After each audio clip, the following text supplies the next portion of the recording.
Par 2 fois en 48 heures, Donald Trump menace le Nigeria. Envisagez-vous des troupes américaines au sol ou des frappes aériennes?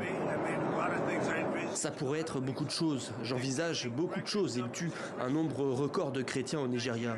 Et il y a d'autres pays très mauvais, vous le savez. Cette partie du monde très mauvaise. Il tue les chrétiens et il les tue en très grand nombre. Nous n'allons pas laisser ça se reproduire.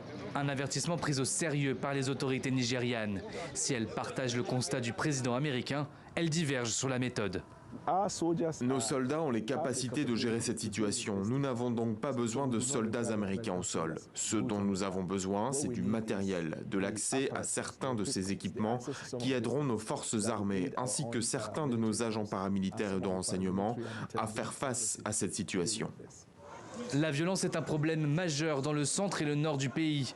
2 groupes islamistes rivaux, Boko Haram et l'ISWAP, sont toujours actifs dans le nord-est.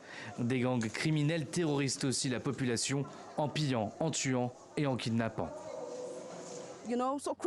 Vous savez, les chrétiens maintenant ont peur de se déplacer. Ils ont peur de pratiquer leur foi. La situation est mauvaise et si rien n'est fait, ça va continuer. Car comme je connais le Nigeria, ils ne voudront pas s'arrêter. Donc pour moi, c'est très important que les États-Unis viennent. Car tout ça dure depuis des années maintenant et rien n'est fait.